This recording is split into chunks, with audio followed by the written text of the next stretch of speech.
아멘. 우리 하나님께 영광의 박 돌려드리겠습니다.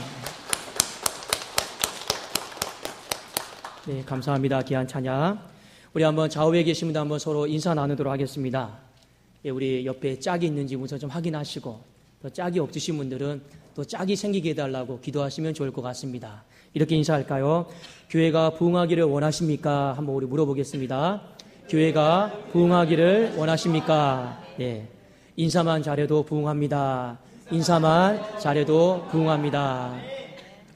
여러분, 오늘 하루는 우리 나이와 관계없이 내가 먼저 보면 반가움의 표시로 반갑습니다, 또 보고 싶었습니다, 또 이렇게 먼저 인사를 먼저 많이 나눌 수 있기를 또 원합니다. 기도하겠습니다.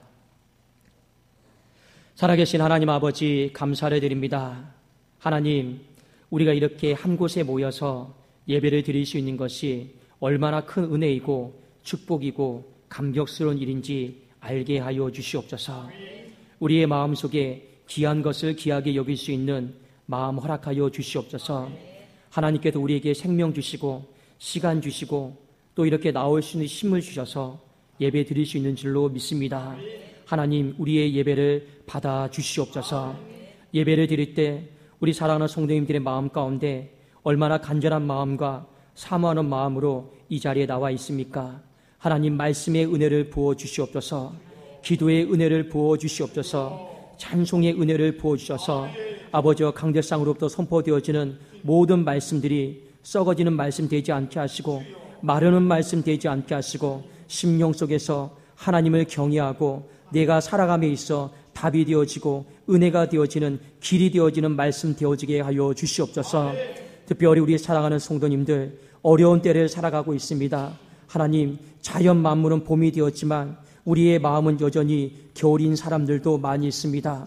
하나님이여, 하나님이여, 우리의 심령의 어두움들을 다 걷어내어 주시고 하나님, 단단한 것들, 차가운 것들은 다 녹아짐으로 말미암아 심령에도 봄이 찾아오는 것을 경험하게 하여 주시옵소서. 가정 가운데, 교회 가운데, 사업장과 일터 가운데 하나님이 허락하신 충만한 봄이 임하게 하여 주시옵소서. 특별히 아픈 한우들을 주님께서 만져주시고 예배를 드릴 때 아버지 치유의 강선이 비춰지는 것을 경험하게 하여 주시옵소서.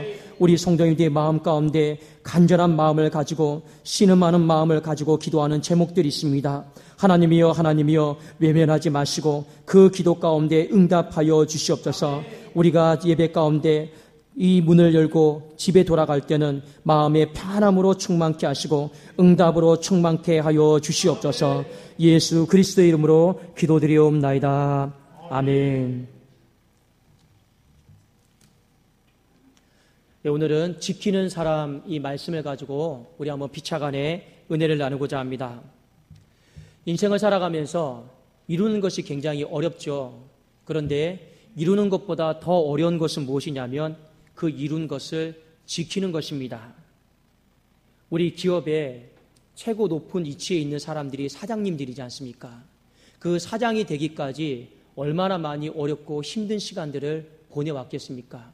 근데 우리 대기업을 보면요, 힘들게 사장의 자리까지 올라는 왔는데 그 사장을 1년 이상 하는 사람들이 많지는 않다라고 하는 것입니다. 그만큼 이루는 것보다 그 자리를 지키는 것이 어렵다라고 하는 것을 성경 우리에게 가르쳐주고 있죠. 부모님들도 마찬가지입니다. 자녀를 낳는 것이 어렵죠. 우리 얼마나 해산에 많은 수고를 했습니까? 그러나 그 자녀를 믿음 안에서 지켜나가는 것은요, 낳는 것보다 훨씬 더 어렵다라고 하는 것을 성경은 우리에게 가르쳐주고 있습니다. 최근에 일련의 사태를 봅시다. 우리 미투 운동이다라고 하는 것이 많이 벌어지고 있잖아요. 한 사람의 인생이 도를 담당하고 있었습니다. 그 자리에까지 가기 위해서 얼마나 가족들이 고생하고 참모들이 많이 고생을 했겠습니까? 그런데 한순간에 마음을 지키지 못함으로 말미암아 그 자리가 없어져 버렸습니다. 모든 것들이 보여주는 것 한 가지 메시지가 무엇입니까? 이루는 것보다 지키는 것이 더 어렵더라라고 하는 것을 성경은 인생 사는 우리에게 가르쳐주고 있다라고 하는 것이죠. 느헤미야도 똑같지 않겠습니까? 52일 동안 성벽 재건을 하느라 얼마나 많이 힘이 들었겠습니까? 그런데 그 힘든 시간보다 더 어려운 것은 무엇이냐? 이제 느헤미야 7장에 기록된 말씀처럼 이제부터 지켜나가는 것이 얼마나 어려운가 그것을 우리에게 일깨워주고 있고 오늘 7장에 있는 말씀은 우리가 어떻게 지켜나가야 되는지 그 부분에 대해서 메시지를 주고 있습니다. 여러분, 느헤미야의 마음속에 왜 어렵냐면 7장 4절에 보니까 그 성읍은 광대하고 그 주민은 적으며 가옥은 미처 건축하지 못하였음이니라. 성이 너무나도 커요. 근데 그 안에 살고 있는 사람이 너무나도 작아요. 지키는 사람들이 너무나도 작기 때문에 그 큰 성을 보면 감사가 나오기보다는 이것을 어떻게 우리가 지켜나가야 될 건가 벌써 이 한숨부터 나오는 것이죠. 혹여 이 말씀을 들으면서 우리가 궁금증이 있을 수가 있습니다. 시편 말씀에 보면 이런 말씀 있잖아요. 여호와께서 성을 지키지 아니하면 지키는 자의 수고가 헛되다. 우리 이 말씀을 잘 알고 있습니다. 그런데 오늘 느헤미야가 이 성을 지키기 위해서 썼던 방법이 백성들을 다 불러 모아놓고 우리 하나님 앞에 기도합시다. 이렇게 기도하면서 성을 지키지를 않습니다. 오히려 느헤미야는요 굉장히 지혜로운 방법으로 성을 지켜나갑니다. 문지기들을 세우고 충성스러운 사람들을 세우고 또 어떻게 우리가 성을 지켜나가야 되는지 구체적인 지침들을 알려주면서 성을 지켜나가는 모습을 볼 수가 있습니다. 오늘 성을 지키기 위해서 하나님 앞에 합심해서 기도하자 이런 내용들은 한 구절도 나와 있지가 않습니다. 우리가 언뜻 보면 느헤미야가 굉장히 인본주의적은 아닌가, 과연 느헤미야의 마음속에 하나님을 전적으로 의지하고 있는가 의구심이 들 때도 있어요. 그런데 오늘 말씀을 통해 느헤미야가 그렇게밖에 할 수 없었던 것은 이 느헤미야의 삶을 보고 이스라엘 백성들의 이 어떤 과거를 보면 충분히 조금 우리가 쉽게 이해를 할 수가 있습니다. 뭐냐면 여러분 이스라엘 백성들에게 있어서 예루살렘 성은 굉장히 중요한 구심점이었습니다. 구심점이었는데 이 예루살렘 성이 무너졌잖아요. 느헤미야는 이 성이 왜 무너졌는가를 누구보다도 잘 알고 있었던 사람이었습니다. 잠시 구약의 역사를 거슬러 올라가면 하나님이 예루살렘 성 안에 살고 있는 사람들에게 은혜를 주셨습니다. 보호해 주셨습니다. 형통케 하셨습니다. 지켜주셨습니다. 그 예루살렘 성 안에 있는 사람들은요 은혜다라고 한 은혜는 다 받았어요. 누렸어요. 그런데 문제는 무엇이냐?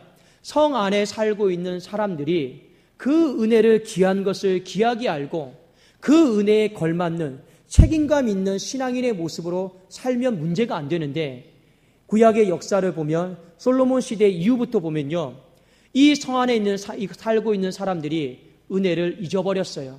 망각해버렸어요. 그리고 그냥 죄를 짓고 산 것이죠. 하나님 중심적으로 산 것이 아니라 인간 중심적으로 우상과 타락과 변질된 삶 가운데 산 것이죠. 근데 문제는 뭐냐면 그렇게 살았음에도 불구하고 이스라엘 백성들의 마음에는 한 가지 착각이 있었다라는 겁니다. 어떤 착각이냐? 예루살렘 성은 절대로 안 무너진다. 그 배짱이 어디서 생겼는지 모르겠습니다. 그런데 이스라엘 백성들이 그런 생각을 가졌던 이유는 무엇이냐면 이스라엘 백성들의 삶 가운데 한 가지 신학이 있었습니다. 그 신학은 무엇이었냐? 시온 신학이다라고 하는 것이었습니다. 시온 신학은 무엇이냐? 예루살렘 성은 하나님이 계신 곳이기 때문에 절대로 무너지지 않는다. 왜냐? 하나님이 무슨 일이 있어도 지켜주신다. 이게 바로 시온 신학이에요. 안 무너진다라는 거예요. 그런데 하나님은요 BC 586년에 바벨론을 침공시키셨습니다. 보란듯이 하나님은 그 성을 무너뜨리셨습니다. 이스라엘 백성들이 포로로 끌려가면서 충격을 먹었어요. 절대로 무너지지 않을 것 같았던 예루살렘 성이 왜 무너졌을까? 깨달은 거죠. 아, 우리가 하나님의 은혜 앞에서 책임 있는 신앙으로 살지 못했구나. 우리가 하나님의 은혜 앞에서 신실한 모습으로 살지 못했구나. 인간의 책임을 다하지 못했구나. 그래서 우리의 성이 다 무너졌구나라고 하는 것을 깨달은 것이죠. 그리고 포로에서 돌아왔을 때 느헤미야가 인간의 열심을 보여주고 있습니다. 인간의 책임을 보여주고 있습니다. 하나님, 내가 이 성이 어떻게 무너진지를 잘 알고 있습니다. 하나님은 그렇게 은혜를 부어주셨음에도 불구하고 인간의 신실한 모습, 책임 있는 모습을 보여주지 못한 것을 회개합니다.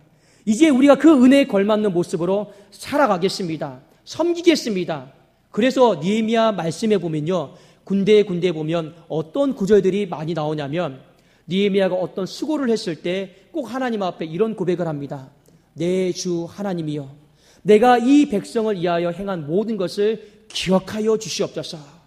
그리고 나에게 은혜를 부어 주시옵소서. 한 번만 나오면 은혜스럽다 이렇게 볼 수가 있는데 한 번이 나오지 않아요. 장마다 거의 나오고 있습니다.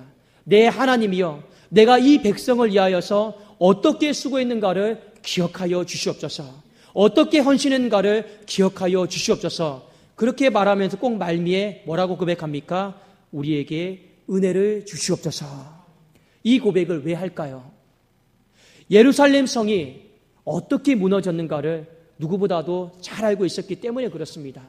은혜가 없어져서 무너진 것이 아니라 그 은혜는 한량 없는데 우리가 그 은혜 앞에서 책임 있는 신앙으로 신실한 모습으로 살지 못했기 때문에 무너진 것을 알고 느헤미야가 수고하는 거죠. 헌신하는 거죠. 오늘 성을 지키는 것도 우리는 보통 하나님 지켜달라고 기도할 수 있습니다. 근데 느헤미야는요, 우리가 지키겠습니다. 우리가 책임 있는 모습으로 지켜나가겠습니다. 그 은혜 받은 대로 책임을 다하고 헌신을 다하겠습니다. 그 마음을 가지고 오늘 우리 지켜가는 사람이 되자, 지키는 사람이 되자라고 오늘 백성들에게 선포를 하고 있는 것입니다. 오늘 느헤미야 7장의 말씀에 보면 어떻게 성을 지켜나갔는가를 두 가지 관점에서 보면 굉장히 많이 유익합니다. 하나는 개인적인 관점에서 내가 말씀을 받아들이는 거예요. 또 하나는 교회를 향해서 하시는 말씀으로 내가 말씀을 받아들이면 오늘 7장 말씀이 다 풀리게 되어 있습니다. 먼저 개인에게 하시는 말씀이 어떤 말씀인가를 우리가 먼저 생각할 수 있기를 원합니다.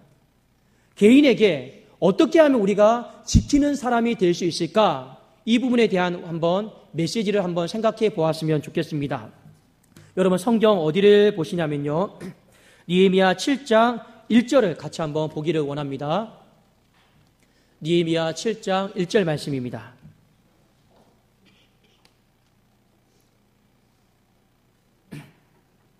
같이 한번 우리 읽어보겠습니다. 시작. 성벽이 건축됨에 문짝을 달고 문지기와 노래하는 자들과 레위 사람들을 세운 후에, 느헤미야가 성벽을 건축하고 난 다음에 제일 먼저 관심을 가졌던 것은 무엇이냐면 바로 이 문입니다. 문짝입니다. 문을 지키는 사람을 세우는 것입니다. 느헤미야에게 있어서요, 이 문이다라고 하는 것은요 굉장히 중요한 의미를 갖고 있습니다. 무너진 성벽보다 더 중요했던 것이 무엇이냐? 문이었습니다. 문. 제가 몇 구절을 한번 살펴드릴게요.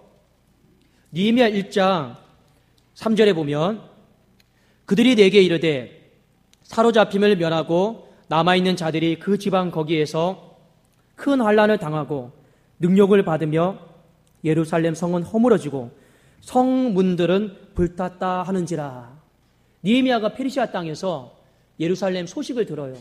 그런데 마지막에 성문들은 불탔다 하는지라 이 말을 듣고 4절에 보니까 내가 이 말을 듣고 앉아서 울고 수일 동안 슬퍼하며 하늘의 하나님 앞에 금식하고 기도했더라라는 말이 있습니다. 느헤미야의 가슴을 움직였던 것은요, 아프게 했던 것은요, 예루살렘의 성문이 불탔다라는 거예요. 또 한 구절 볼까요? 2장 17절에 봅시다. 17절에 제가 한번 읽어드릴게요. 후에 그들에게 이르기를 우리가 당한 곤경은 너희도 보고 있는 바라. 예루살렘이 황폐하고 성문이 불탔으니. 자, 어떻게 보면요, 느헤미야는 성벽보다 더 관심을 가졌던 것이 무엇이냐? 바로 성문입니다. 이 부분에 대해서 굉장히 관심을 많이 가지고 있었던 사람이었습니다.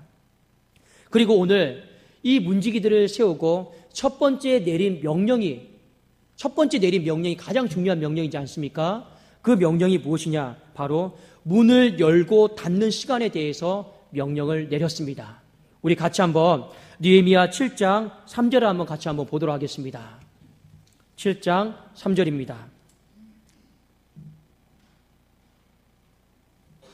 같이 한번 우리 읽어볼까요? 시작.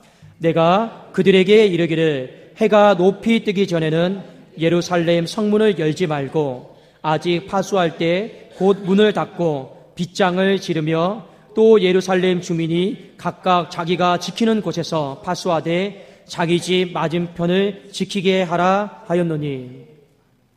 고대 근동 지방에서 보통 성문을 여는 시간은요, 새벽입니다. 아침입니다. 그리고 성문을 닫는 시간은요, 늦지막한 시간에 닫습니다.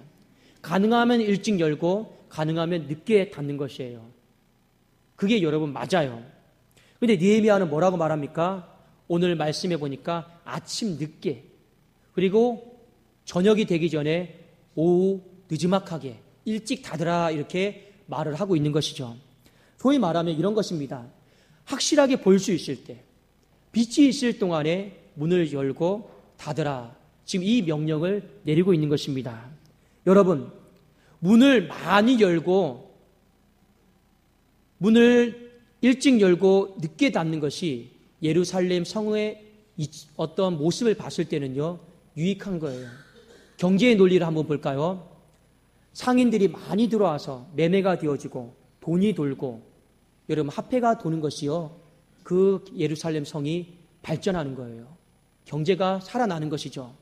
그런데 이 물건을 팔고 경제 어떤 활성화할 수 있는 시간을 폐쇄 정책을 취해가지고 늦게 열고 늦게 닫게 되잖아요. 그러면 이 경제가 살아나지를 못합니다. 특별히 여러분, 느헤미야 13장에 보면요, 이 성 안에 들어오고 나가는, 물건을 사고 팔고 하는 이 사람들이 많이 언급이 되어 있습니다. 근데 느헤미야는 어떻게 했습니까? 일찍 열고 늦게 닫은 것이 아니고 늦게 열고 일찍 닫았다라는 거예요. 이걸 우리가 한번 주의 깊게 살펴볼 필요가 있습니다. 왜 그렇게 했을까요? 빛이 있을 동안에 문을 열고 닫아야 된다라고 왜 그렇게 이스라엘 백성들에게 가르쳤을까요? 빛이 있을 동안에 문을 열고 닫는다라고 하는 것은요, 중요한 의미가 있습니다. 뭐가 들어오는지, 뭐가 나가는지 확실하게 우리가 확인을 해야 된다라고 하는 것입니다. 느헤미야의 마음속에 이 성 안에 더러운 것이 들어오는지, 거룩하지 못한 것이 들어오는지, 나쁜 것이 나가는지 다 확인을 해야 될 필요성이 있었습니다. 왜 그러냐면 느헤미야의 마음속에는요, 이 성을 경제적으로 부흥을 시키는 것보다 더 중요한 이유가 있었습니다. 이 성을요, 거룩한 성으로 만들고 싶었거든요. 이게 어디에 나오냐면요, 느헤미야 11장 1절 말씀을 같이 한번 보기를 원합니다. 느헤미야 11장 1절 말씀에 보면 느헤미야가 성벽을 다 짓고 문을 다 만들고 나서 이 성이 이런 성이 좀 되었으면 좋겠습니다라고 이름을 붙여요. 우리 11장 1절 같이 한번 읽어보도록 하겠습니다. 시작. 백성의 지도자들은 예루살렘에 거주하였고 그 남은 백성은 제비 뽑아 10분의 1은 거룩한 성 예루살렘에 거주하고. 자, 여기까지.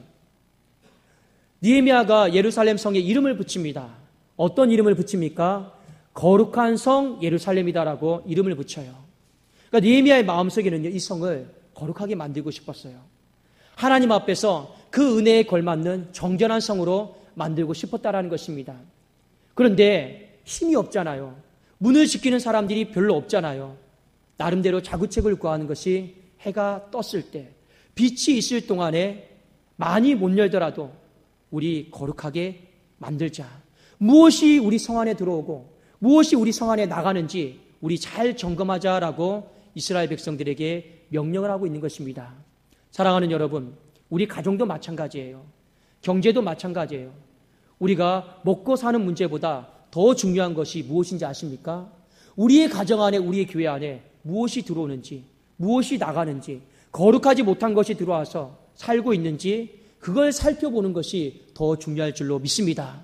이걸 점검하지 못하면 나중에 가정이, 교회가 멀쩡한 것 같던데 한 방에 무너지는 경우도 많더라는 것입니다. 왜 여러분 충청남도가 지금 힘듭니까? 한 지도자 안에 거룩한 것이 들어오지 못한 것을 점검을 못한 거예요. 계속 쌓아나간 거죠. 아는 사람들이 그러지 않습니까? 한 번은 이해해 줄 수 있다. 근데 두 번, 세 번, 네 번, 5번까지 하는 거는 다 이해 못하겠다. 그러지 않지 않습니까? 맞아요. 처음에 내 안에 거룩한 것이 거룩하지 못한 것이 들어왔을 때 빨리 점검해서 쫓아냈어야만 한 거예요. 그러면 무너지지가 않지 않습니까? 특별히 여러분, 오늘 이 말씀은요, 우리가 개인적으로 적용을 해야 될 말씀입니다. 어떻게 적용을 해야 되냐면, 오늘 느헤미야가 이 성문을 지키는 사람을요, 누구를 세웠냐면 레위지파를 세웠습니다. 원래 레위지파는요, 성벽에 있는 문을 지키는 사람들이 아니었어요. 그건 다른 사람들이 지켰던 것이에요. 레위지파는요, 예루살렘 성 안에 있는 성전에 있는 성문을 지켰던 사람들이었습니다. 물론 사람이 없어서 레위지파를 불러다가 성벽에 있는 문까지 지키게 했던 건 맞아요. 그런데 느헤미야의 마음속에는요, 성전에 있는 문이든 성벽에 있는 문이든 이 레위지파를 통해 지키게 함으로 말미암아 어떤 메시지를 우리에게 주고 있느냐? 예루살렘 성전이든 예루살렘 성이든 하나의 큰 성전으로 보았다라고 하는 것입니다. 느헤미야는요, 그 안에 있는 성전뿐만 아니라 이 성벽을 두르고 있는 그 안에 살고 있는 모든 사람들, 모든 것들도 다 하나님의 하나의 성전으로 보았습니다. 이 지경을 넓혔어요. 자, 이 성전이다라고 하는 지경이요, 신약시대에 넘어오면요, 더 크게 확장이 됩니다. 사도 바울이 이런 고백을 하고 있죠. 고린도전서 3장 16절에 보면, 너희는 너희가 하나님의 성전인 것과 하나님의 성령이 너희 안에 거하시는 것을 알지 못하느냐. 신약시대에 와서는 이 성전이 어디까지 확장이 되었습니까? 바로 우리 사람들에게, 하나님의 성령을 모시고 있는 사람들에게도 다 성전이다라고 다 확장이 되었습니다. 여러분, 내가 성전이에요. 우리가 성전이에요. 성전의 문이 어디입니까? 성전의 문이 어디일까요? 바로 우리의 마음입니다. 그래서 잠언 4장 23절 말씀해 보면 무릇 지킬 만한 것보다 더욱 힘써 네 마음을 지키라고 했습니다. 왜냐하면 생명의 근원이 이 마음 안에서부터 나기 때문에 그렇습니다. 여러분, 마음을 잘 지킬 수 있기를 주의 이름으로 축원합니다. 마음 안에 거룩한 것이 들어오는지, 말씀적인 것이 들어오는지, 믿음적이고 소망적이고 사랑적인 것이, 순종적인 것이 들어오는가를 여러분 점검하셔야 돼요. 여러분 마음 안에 거룩한 것이 빠져나가고 있는지 점검하셔야 된단 말입니다. 믿음이 빠져나가면 안 되잖아요. 순종함이 빠져나가면 안 되잖아요. 열심히 빠져나가면 안 되잖아요. 우리 안에 무엇이 들어오고 무엇이 나가는지, 거룩한 것이 잘 들어오고 있는지, 거룩한 것이 빠져나가고 있지 않는지 우리가 깨워서 점검을 해야 될 줄로 믿습니다. 또 한 가지 여러분 무엇입니까? 우리 안에 음란하고 정욕적이고 더러운 것들이 들어오고 있지 않는지 점검을 해야 된다는 것입니다. 이사야서 말씀해 보면 사탄은요, 광명한 천사로 가장을 해서 우리 마음 안에 들어온다라고 했습니다. 그러니까 우리가 깨어있지 못하면요, 무엇이 들어와 있는지 점검을 못하는 거예요. 그래도 우리의 마음속에 기도로 깨어서 내 안에 음란함과 더러운 것과 탐욕과 욕심과 불순종하는 것들이 들어오고 있다라면 우리는 그 문에서 막아야 될 줄로 믿습니다. 그렇게 해서 우리의 마음을 지켜 나가야지만이 여러분, 우리의 마음의 성전이 무너지지 않는 것이죠. 가정의 성전이 무너지지 않고 교회의 성전이 무너지지 않게 될 줄로 믿습니다. 그래도 오늘 느헤미야는요, 우리에게 이 성문을 지킨 사람이 누굽니까? 레위지파잖아요. 문을 가장 탁월하게 전문적으로 지킬 수 있는 사람이 레위지파였습니다. 우리에게 요구하고 있는 것이죠. 우리의 마음의 문, 똑바로 눈뜨고 전문적으로 주의 깊게 세밀하게 잘 지켜나가야 된다. 얼렁뚱땅, 설렁설렁 문 지키면 안 된다. 이것을 우리에게 전하고 있는 것입니다. 여러분, 문을 잘 지키는 사람이 될 수 있기를 예수님의 이름으로 축원합니다. 또 하나 여러분, 교회에게 주시는 메시지입니다. 느헤미야의 마음속에 이 이제 문짝을 달고 성벽에 있는 문을 지키는 사람을 세웠는데 가슴이 아팠어요. 왜 가슴이 아팠느냐? 7장 4절에 보니까 그 성읍은 광대하고 그 주민은 적으며 가옥은 미처 건축하지 못하였습니다. 성은 너무 커요. 큰데 이 안에 살고 있는 사람은 너무 적단 말입니다.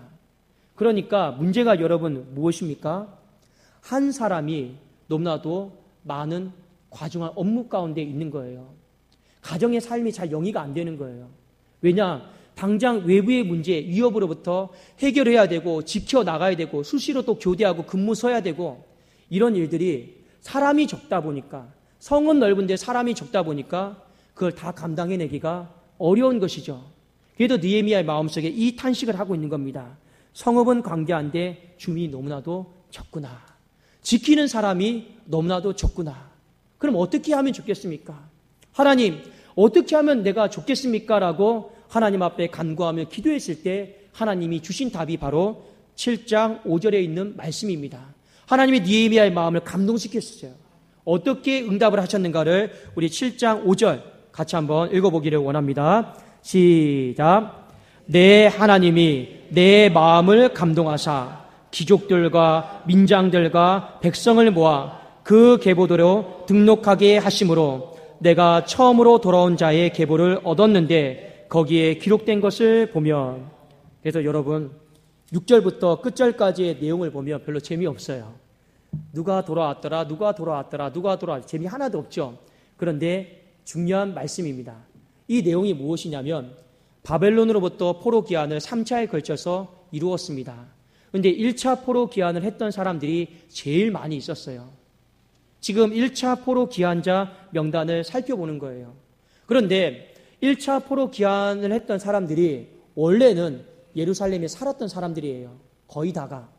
그런데 지금 거의 다 예루살렘 안에 살고 있지 않고 어디에 살고 있습니까? 밑에 유다 지방으로, 오늘날 말하면 시골로 내려가서 다 살고 있는 거예요. 왜 그랬습니까? 성벽이 무너져 있으니까 보호를 받지를 못하는 거예요. 성벽이 무너져 있으니까 여러분, 내가 하나님의 어떤 지켜주심, 보호하심 내가 받을 수 없겠구나라고 생각을 한 거예요. 실제로 여러분, 바벨론이 BC 586년에 쳐들어와서 시골 지방을 멸망시킨 게 아니에요. 수도였던 예루살렘을 함락시키면서 쑥대밭으로 만든 겁니다. 그러니까 얼마나 살기가 어려웠겠습니까? 그러니까 포로로 귀환해서 돌아왔는데 살기가 어렵잖아요. 어디로 내려갑니까? 나름대로 보호받을 수 있는 곳으로 다 저 멀리 지방으로 내려가는 것입니다. 근데 느헤미야가 마음속에 포로 귀환자 명단을 찾으면서 권면하고 설득하고 돌아오라라고 하는 것이죠. 왜 그럽니까? 우리가 이 성을 다시 지키자. 지키는 사람이 너무나도 작습니다. 하나님 저 사람들 다시 돌려보내주셔서 지키는 사람들이 많아지게 하여 주시옵소서. 이걸 놓고 지금 느헤미야가 기도하고 있습니다. 제가 아까도 말씀드렸죠. 하나님, 지키는 사람이 너무나도 적은데 우리의 성을 하나님 지켜주십시오. 이렇게 기도하고 있는 것이 아니라 느헤미야는 끝까지 우리가 할 수 있는 책임을 다하겠습니다. 우리가 할 수 있는 역량을 다하겠습니다. 하나님, 어떻게 하면 좋을까요? 지키는 사람들에게 다 찾아가서 하나님 돌아오도록 해서 이 성을 우리가 지키겠습니다. 내가 지키겠습니다. 우리의 힘으로 지키겠습니다. 하나님의 그 은혜에 걸맞는 그 책임 있는 모습을 우리가 잘 감당하겠습니다라고 느헤미야는 이렇게 성을 지켜나가고 있습니다. 왜 느헤미야는 지키는 사람들이 많아지기를 기도했습니까? 성은 너무나도 강대한데 한 사람이 걔도 근무를 많이 서야 되는 거예요. 그러면 집에 돌아오면 피곤합니까? 피곤하지 않습니까? 피곤하잖아요. 말씀 가운데, 신앙 가운데, 예배의 삶 가운데 집중할 수 있습니까? 없습니까? 어렵잖아요. 우리도 세상에 나가서 몸이 아프고 피곤하고 지치면요, 오늘 하루 주일날 쉬어야지. 벌써부터 그런 마음이 생기지 않습니까? 하물며 성벽을 지키는 일은 하나님의 뜻인 줄로 아는데 너무 범위가 커요. 지켜나가야 될 것이 많아요. 어려워요. 근무 시간도 너무나도 많아요. 그러다 보니까 자연스럽게 이 예루살렘 성 안에 내적 성장이 이루어지지가 않는 것입니다. 예배가 제대로 되어지지가 않는 것이죠. 그러니까 느헤미야의 마음속에 이 성 안에 하나님 부흥이 되었으면 좋겠습니다. 왜요? 지키는 사람들이 많아짐으로 말미암아 이 예루살렘 안에 하나님의 은혜에 걸맞는 내적 성장이 다시금 이루어졌으면 좋겠습니다라고 하는 마음으로 느헤미야가 부흥을 꿈꾸고 있는 장면이 바로 5절부터 끝절까지 있는 말씀입니다. 사랑하는 여러분, 교회의 이 말씀을 우리가 한번 적용해서 메시지를 받았으면 좋겠습니다. 하나님의 생명책에 하나님 앞에 예배드릴 사람들, 그 이름들이 다 적혀 있잖아요. 근데 우리는 잘 모르잖아요. 전도해서 이곳 가운데 예배드리는 사람이 있지만 또 저 세상에는요, 여전히 하나님의 백성임에도 불구하고 세상에서 살고 있는 사람들이 얼마나 많이 있습니까? 근데 우리의 마음속에 이런 마음 가졌으면 좋겠습니다. 하나님, 우리가 저 영혼들에게 찾아가서 저 영혼들이 하나님 있어야 될 곳에 있게 하여 주옵소서. 있어야 될 곳에 있음으로 말미암아 하나님의 전을, 교회를 지키는 사람이, 새로운 사람들이 더 많아졌으면 좋겠습니다. 이것이 바로 느헤미야의 마음이었습니다. 저는 여러분, 느헤미야에 있는 말씀을 보면서 깜짝깜짝 놀랄 때가 많이 있습니다. 왜 그러냐면 1장부터 한 장 한 장 설교 말씀을 전할 때마다 하나님이 우리 교회에게 주시는 말씀 같아요. 다 무너지고 황폐하고 그런 땅이었는데 우리 하나씩 성벽을 세워나가고 있지 않습니까? 구역도 세워나가고 있고 전도회도 세워나가고 있고 우리 찬양대도 세워나가고 있고 우리 부족하지만 부족한 벽돌을 가지고 하나하나씩 쌓아나가면서 세워나가고 있지 않습니까? 이제 하나님께서 우리 교회에게 하시는 메시지 말씀은 무엇입니까? 세워나간 거 또 무너지지 않도록 우리가 지켜나가야 된다라고 하는 거 우리 교회에게 하시는 메시지가 아닐까요? 여러분, 성은 강대하고 넓은데 빈자리도 많이 있습니다. 그러나 여러분, 이 빈자리를 보면서 우리가 같이 한번 하나님 앞에 기도할 수 있기를 주의 이름으로 축원합니다. 왜 우리가 부흥해야 됩니까? 왜 우리가 이 안에 살고 있는 사람들이 많아져야 됩니까? 단순히 양적인 부흥을 여러분들에게 말을 하는 것이 아닙니다. 정말로 이것 가운데 지키는 사람들이 많아짐으로 말미암아 하나님의 교회가 건강하게 성장하게 하여 주시옵소서. 하나님의 교회가 건강하게 부흥하게 하여 주시옵소서. 여러분, 지금 우리가 어려운 시대를 살아가고 있잖아요. 그래도 한 사람이 이 일도 하고 저희도 하고 많이 어렵고 힘든 것은 사실입니다. 그러나 이 안에 지키는 새로운 사람들이 많아지게 되면 우리가 서로 분담할 수 있죠. 서로도 지혜를 모을 수 있죠. 서로도 풍성하게 우리가 이 교회를 아름답게 잘 지켜고 세워나가게 될 줄로 믿습니다. 우리 그 마음으로 우리 지키는 사람들이 많아지게 하여 주시옵소서. 이 고백을 하나님 앞에 드리고 기도할 수 있기를 주의 이름으로 축원합니다. 여러분, 오늘 이 말씀을 통해서 우리 한번 제가 처음에 말씀드렸던 것처럼 분명히 시편에 있는 말씀은 여호와께서 성을 지키지 않으면 인간이 아무리 발버둥치고 지키려고 한다 할지라도 다 헛것이라 했습니다. 이스라엘 백성들이 이 말씀 몰랐을까요? 시편은요 이미 그 위에 다윗 시대 때 적힌 거예요. 이걸 몰랐을까요? 아닙니다. 누구보다도 하나님이 이 성을 지켜주셔야만이 우리가 제대로 살아나갈 수 있다라고 하는 것은 다 알고 있었어요. 근데 느헤미야는요 뭐라고 고백합니까? 하나님 지켜달라고 하는 기도를 하지 않습니다. 하나님 내가 지키겠습니다. 우리가 지키겠습니다. 왜 그렇게 말합니까? 이 성이 하나님의 충만한 은혜가 있었음에도 불구하고 우리가 하나님 중심적으로 살지 못했던 거, 세상적으로 살았던 거, 죄악 가운데 살았던 거, 인간의 책임을 다하지 못한 그 모습을 탄식하고 아파하면서 기도하면서 살지 못했던 거 안타까워하면서 하나님 회개합니다. 반성합니다. 이제 우리가 그 은혜에 걸맞는 책임을 다하고 우리가 한번 좀 지켜보겠습니다. 하나님 지켜봐 주십시오. 이렇게 기도하고 있는 것이죠. 여러분, 우리를 문을 지키는 사람으로 부르신 줄로 믿습니다. 이번 한 주 가운데 문을 지킬 만한 것보다 더욱 힘써 네 마음을 지키라. 생명의 근원이 이에서 남이니라. 이 말씀 꼭 기억하시면서 여러분 마음의 문지기가 되십시오. 이 내 마음 안에 무엇이 들어오고 무엇이 나가는지 눈 똑바로 뜨고 우리는 잘 지켜야 될 줄로 믿습니다. 거룩한 것이 들어오지 못하면 여러분 차단하셔야 돼요. 거룩한 것이 빠져나가면 여러분 어떻게 해야 됩니까? 생명 걸고 여러분 사수하면서 막아야 될 줄로 믿습니다. 또 하나 교회에게 주시는 메시지를 기억하십시오. 우리는 내 가정뿐만 아니라 내 삶뿐만 아니라 교회에 대한 어떤 책임감도 우리는 있는 사람들입니다. 느헤미야에게 교회는요 그냥 단순히 건물이 아니에요. 느헤미야가 생각했던 교회는요 엄청난 큰 하나님의 나라였습니다. 단순히 한정된 공간이 아니었습니다. 느헤미야는요 이 하나님의 나라가, 하나님의 성전이, 이 세상이 하나님의 백성들로 가득 채워지는 것을 이미 구약시대부터 꿈을 꾸었던 사람들이었습니다. 여러분, 느헤미야가 기도하고 있잖아요. 지키는 사람들 많아지게 하여 주시옵소서. 그래서 하나님의 나라가 이 세상 한복판에서도, 작게는 이 교회 안에서도 건강해지게 하여 주시옵소서. 충만해지게 하여 주시옵소서.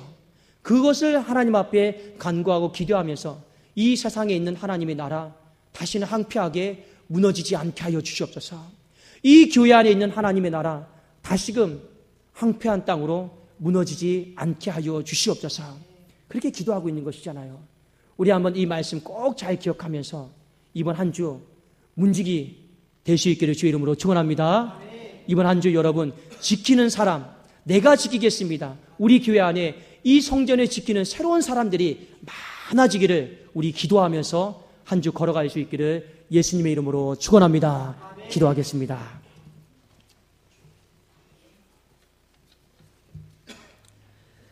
살아계신 하나님 아버지, 내 마음을 성실한 문지기가 되어서 잘 지키고 거룩한 성전으로 만들어 가게 하여 주시옵소서.